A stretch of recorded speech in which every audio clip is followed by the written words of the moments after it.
This is ASMR News.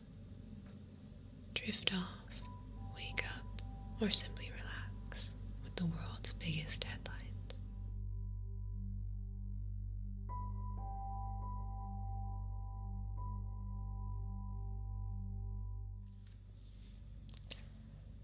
The United Arab Emirates and Israel agreed on Friday to full normalization of relations in return for Israel agreeing to end annexation activities in the West Bank. If ratified, the UAE would become the third Middle Eastern country to have diplomatic relations with Israel. Egypt signed a peace treaty with Israel in 1979, followed by Jordan in 1994. The Trump administration said the deal would lead to greater cooperation on investment, tourism, security, technology, energy, and other areas, while the two countries moved to allow regular direct passenger flights, open embassies, and trade ambassadors for the first time. Politically, it signaled a turning point in the Middle East, where Sunni Muslims have increasingly viewed Israel as less of a threat than Iran. Iran called the deal shameful and warned there could be dangerous consequences for the Emirates. The announcement was immediately protested by both Palestinians and conservative Israelis.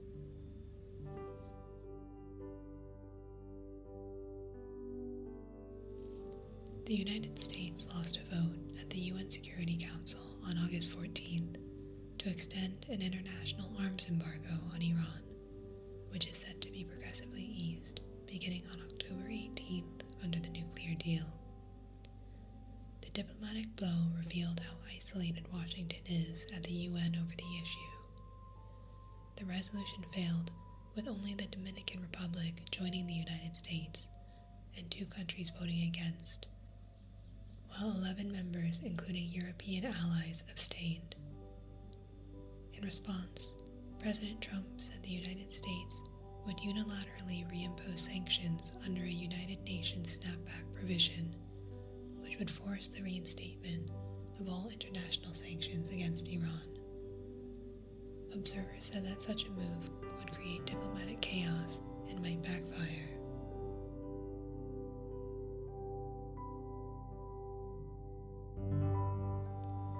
The U.S. Central Command, which oversees U.S. military actions in the Middle East, said Iran had briefly seized control of a Liberian registered oil tanker. The U.S. military released pictures of what appeared to be special forces roping down from a Sikorsky SH-3 Sea King, which only Iran's Navy operates. No reason for the seizure was given, and Iranian officials have not acknowledged the seizure.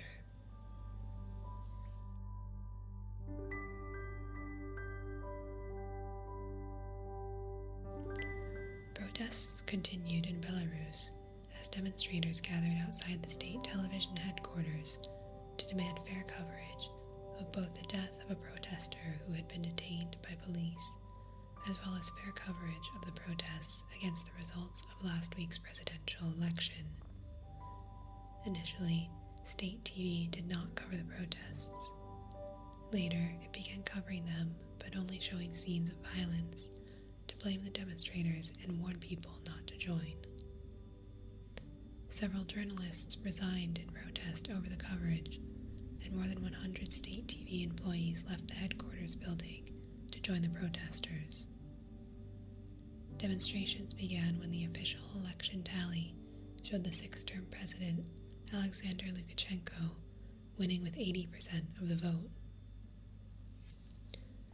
The opposition claims that if votes were properly counted, candidate Svetlana Tikhanovskaya would have won with 60% to 70% of the vote.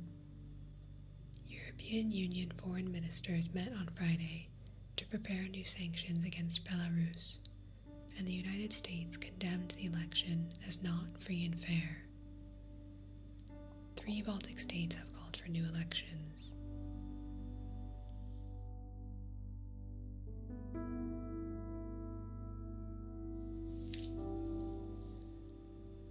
U.S. Secretary of State Mike Pompeo signed an agreement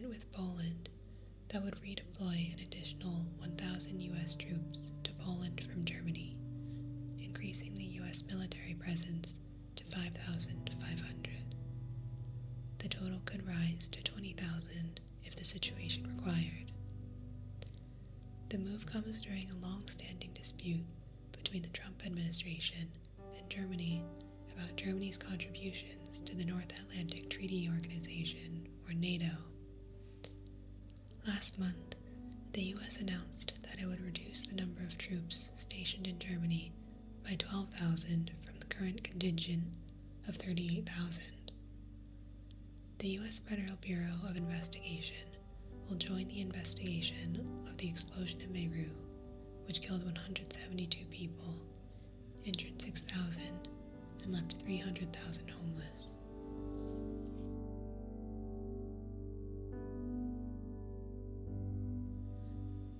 The U.S. Federal Bureau of Investigation will join the investigation of the explosion in Beirut, which killed 172 people, injured 6,000, and left 300,000 homeless.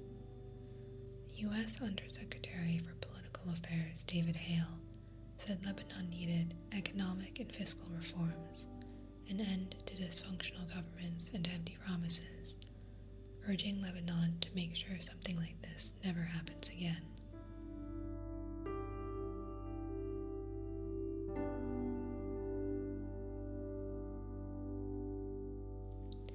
President Trump retweeted an unfounded birther conspiracy theory that Democratic vice presidential candidate Kamala Harris, who was born in Oakland, California, may not be qualified to serve because she was born to a Jamaican father and an Indian mother. Article 2 of the U.S. Constitution states that both the President and the Vice President must be natural-born citizens of the United States, be at least 35 years old, and have been residents of the United States for 14 years. Trump claimed for years that former President Barack Obama was not a natural-born U.S. citizen, despite the publication of Obama's birth certificate, which showed that he was born in Hawaii. Previously, others have questioned the eligibility of presidential contenders John McCain, the son and grandson of admirals in the U.S. Navy, because he was born in Panama, and of Ted Cruz because he was born in Canada. In both cases, constitutional scholars agree that both were natural-born citizens because at least one of their parents was a U.S. citizen.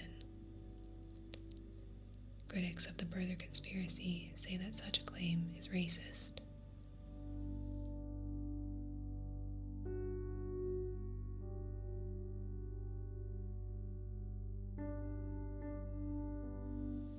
The U.S. Department of Justice accused Yale University of discrimination against Asian Americans and white applicants in its admissions process. Following a complaint filed by the Asian American Coalition for Education, the department found that Yale violated federal civil rights law by using race as a factor in determining who to admit. For the great majority of applicants, Asian American and white applicants have only 1/10 to 1/4 of the likelihood of admission as African American applicants with comparable academic credentials, the department said. 1/2 of last year's incoming students identified themselves as Caucasian, 1/4 as Asian, 12% as African American, and 15% as Hispanic.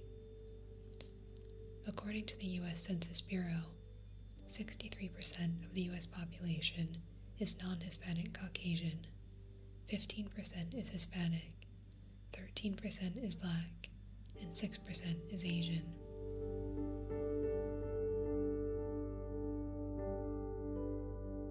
President Trump has requested a mail-in ballot at the same time that he opposes additional funding for the U.S. Postal Service.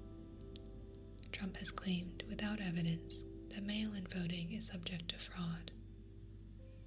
On Saturday, he said, "Universal mail-in voting is going to be catastrophic. It's going to make our country the laughingstock of the world." Concerns increased last week when the Postal Service warned that it may not be able to meet deadlines for mail delivery due to budget cuts proposed by Postmaster General Louis DeJoy, a major donor to Trump's campaign. it has warned that voters in as many as 46 states risk having their votes disenfranchised. Trump claimed in April that if the United States switched to all-mail voting, you'd never have a Republican elected in this country again, despite evidence which shows that mail-in voting doesn't favor either party. Speaker of the House Nancy Pelosi said on Sunday she will bring lawmakers back to Washington early to vote on the crisis. Congress is currently on recess until September 14th, but Democratic leadership discussed the possibility of returning early in a leadership call on Saturday. Mail-in voting is seen as safer than in-person voting due to the potential spread of coronavirus.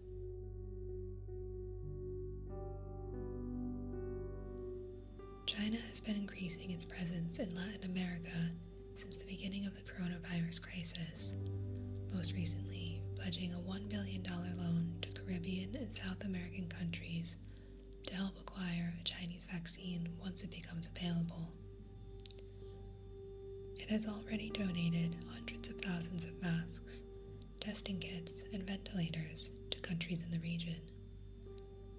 China stepped up its regional presence once it got the coronavirus under control, just as the United States began pulling back in its struggle with COVID-19.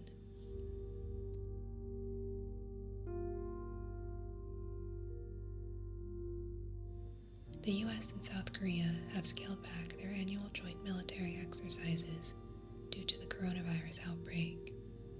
This year, the drills will mainly consist of computerized simulations. Even so, the training program scheduled for August 28th could still anger North Korea, who has called previous exercises rehearsals for an invasion. President Trump has previously complained about the cost of keeping 28,500 U.S. troops in South Korea. A cost-sharing agreement between the two countries expired in 2019, but negotiators have failed to reach a deal on a new agreement.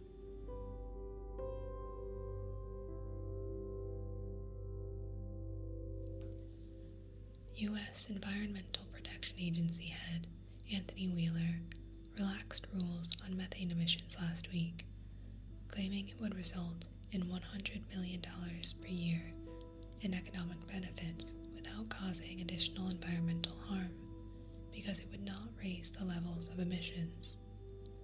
However, many scientists claimed the emissions were far higher than the EPA data showed, and that methane levels are, in fact, rising.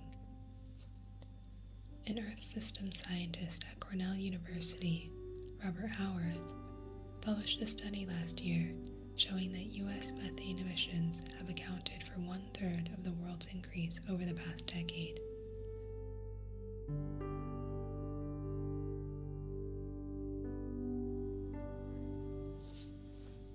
The head of the U.S. Agency for Global Media, which oversees the Voice of America, has suspended 7 senior managers of the agency in what a spokesperson said was an action to restore integrity to and respect for the rule of law. It is not clear what was meant by respect for the rule of law, and the agency did not respond to requests for clarification. The chairman of the House Foreign Affairs Committee, Representative Raly Aug, accused Michael Pack, a conservative filmmaker who took over in June as chief of the U.S. Agency for Global Media, USAGM, of trying to push out career officials who raised concerns about the legality of his decisions.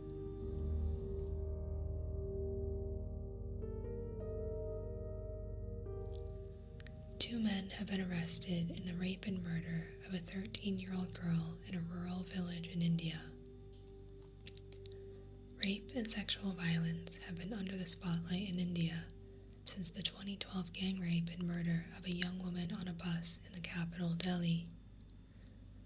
That attack led to huge protests and changes to the country's rape laws, but there has been no sign of crimes against women and girls abating.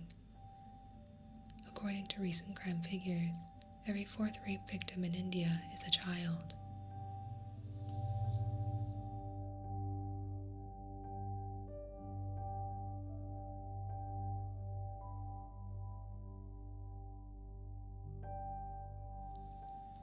A grounded Japanese-owned ship that leaked tons of oil near protected areas off the Indian Ocean island nation of Mauritius has split apart, with remaining fuel spreading into the waters. The ship had 4,000 gallons of fuel on board when it went aground, and approximately 1,000 gallons leaked into the ocean before authorities began siphoning off the remaining fuel. When the ship finally broke up, approximately 90 gallons remained. The oil that did leak from the tanker threatened to ruin the country's coral reefs, lagoons, and shorelines. Citizen volunteers from all over the island have joined the official cleanup efforts, creating makeshift booms by stuffing dried sugarcane leaves into netting, then attaching plastic bottles to keep the booms afloat. The booms create a barrier that temporarily contains the oil until it can be removed from the water. Mauritians of all ages, ethnicities, and social classes are collaborating on the effort. Food stations have been set up, musicians come to play for free at night, and a barber is cutting hair to place in the booms to soak up oil. Others donned gloves, masks, and other personal protective equipment and plunged neck deep into the oil, cleaning the mangroves and oceans as best they could.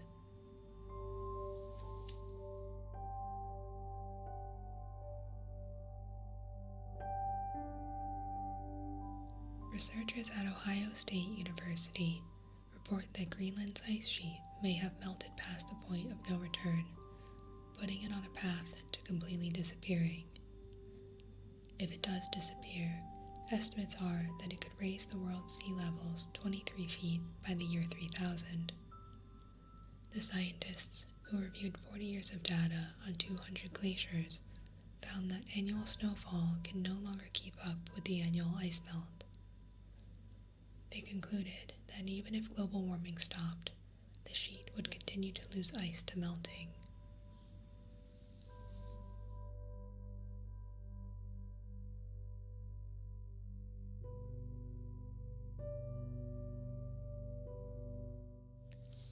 France has deployed 2 Rafale fighter jets and a naval frigate to the eastern Mediterranean in response to a dispute between Greece and Turkey over oil exploration rights. Tensions began rising when Turkey sent a survey ship to waters in a disputed territory last Monday. President Tayyip Erdogan has threatened retaliation should any Turkish ships be attacked.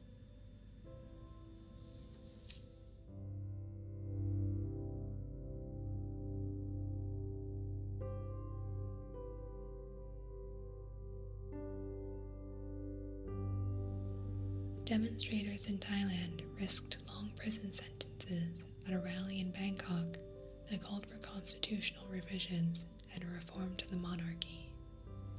In Thailand, it is a crime to criticize the royal family, but the 10,000 protesters hoped that Saturday's protest would demonstrate widespread support for change.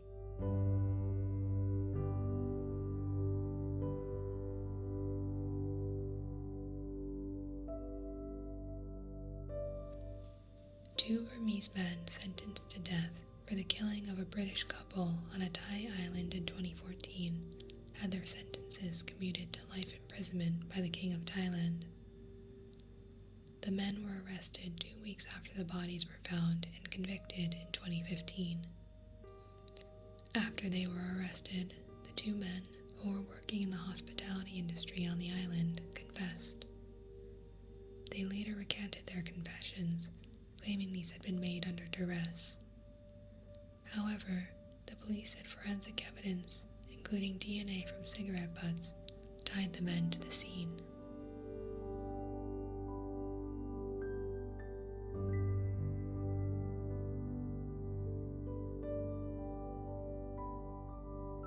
President Trump's younger brother Robert died on Saturday after entering the hospital for a serious illness.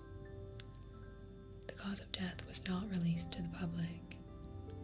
Robert, 71, the youngest of 5 Trump siblings, was 2 years younger than the president.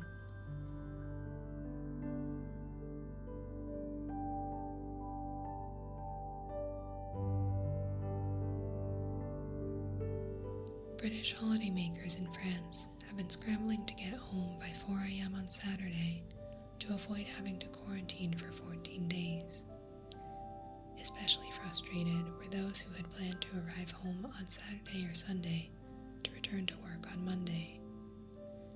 The decision was announced Thursday at 11 p.m. French time, leaving tourists only 29 hours to return to the UK. The UK added France to a list of countries including the Netherlands, Monaco, Malta, Turks and Caicos, and Aruba, amid fears of an increasing number of COVID-19 cases. Since then, British travelers have changed vacation plans, often forfeiting deposits and incurring higher ticket air and train prices as last-minute demand spiked in the rush to return home before the deadline. Transport Secretary Grant Shapps said there were about 160,000 British holidaymakers in France, where the number of infections has been rising, and the last thing we want to do is have people returning and bringing the infection with them.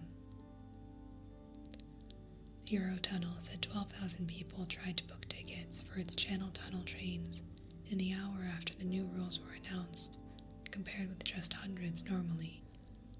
Those attempting to return said social distancing measures had gone out the window in the rush to get tickets, and questioned the way the new measures had been applied because it created a huge rush in the number of people trying to travel at the same time.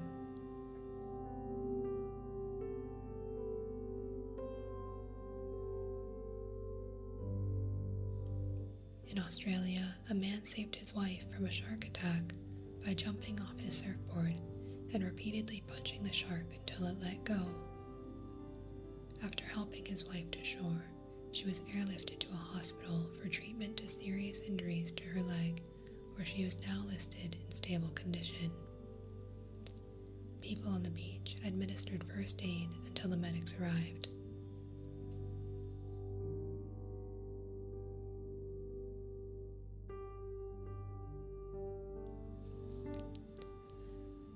A restaurant in China has apologized for asking diners to weigh themselves before ordering after it became the subject of widespread criticism on social media. The restaurant encouraged the policy after the government launched a campaign to reduce food waste. It placed 2 scales at the entrance and asked diners to enter their height and weight into an app which suggested appropriate menu items. The restaurant also put up signs to promote empty plates.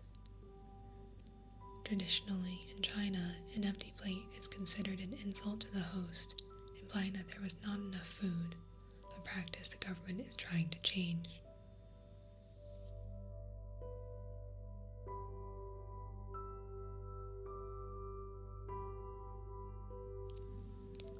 In Shanghai, an LGBTQ group canceled all future events, citing unnamed safety concerns.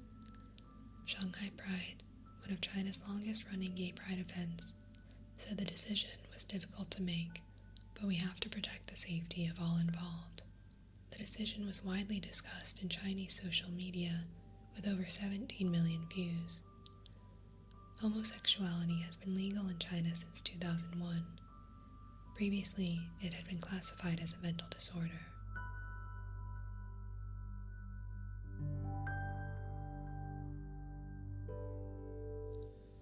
Mel Gibson is no more after a Chilean honey producer received a cease and desist order from Mel Gibson's lawyers for her use of the actor's image from a scene in Braveheart. Miel in Spanish means honey. The letter threatened legal action if the producer failed to withdraw her product immediately. You need to get permission to use or duplicate a photo still from a film, which is owned by the respective studio that released the film, said a lawyer for Gibson.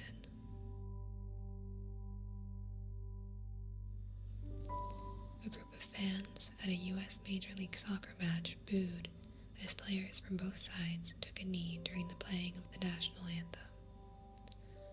FC Dallas and Nashville played in front of fans for the first time since MLS matches were suspended in March due to COVID-19. Kneeling for the national anthem has recently gained prominence to protest the death of George Floyd on May 25th, when a police officer knelt on his neck until he stopped breathing. Kneeling first became a form of protest against racial injustice when San Francisco 49ers quarterback Colin Kaepernick began the practice at National Football League games. The reactions were highly polarized and increased in intensity when President Trump said in 2017 that National Football League owners should fire players who protested during the national anthem. The practice gained renewed interest earlier this year after the death of Floyd, and players in many professional sports in both the US and internationally have taken the knee at the beginning of the match.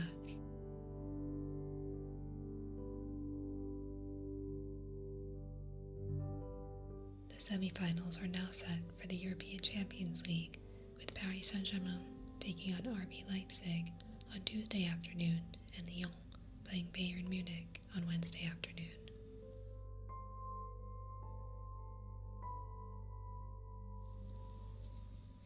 The National Basketball Playoffs start on Monday, with 16 teams vying for the title. To advance, each team must win 4 games against its opponent. The Milwaukee Bucks received the number 1 seed in the East, and the Los Angeles Lakers got the number 1 seed in the West.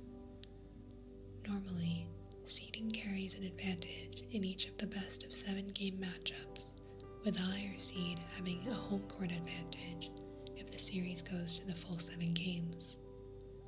However, due to coronavirus, all games are being played in Orlando, Florida, so there is no such advantage this season.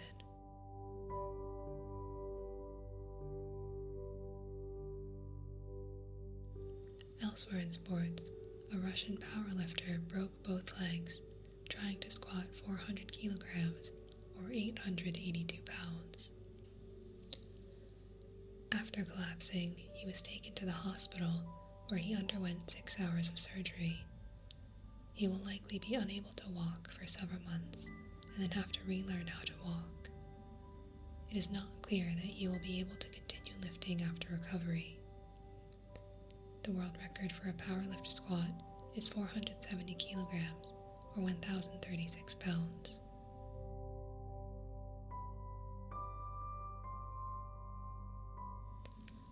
A promising Belgian cyclist fractured his pelvis after crashing off a bridge during Italy's Il Lombardia race. Remco Evenepoel, a rider for Team Descending Quick-Step, was part of a group leading the one-day race when he hit a wall and somersaulted over the edge of the bridge and onto his back. A team spokesman said he has suffered multiple injuries and will prevent him from competing for the foreseeable future. Evenepoel, 20, is recognized as one of the most prominent prospects in road cycling, having won the Tour of Poland and the Spanish Volta a Burgos this year. The race was won by Jakob Fuglsang of Team Astana.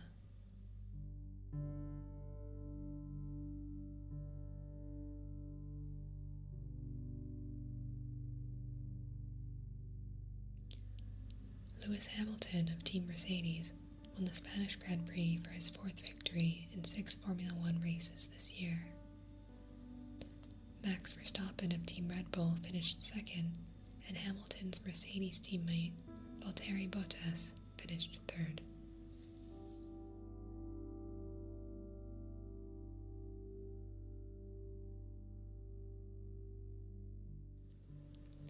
This is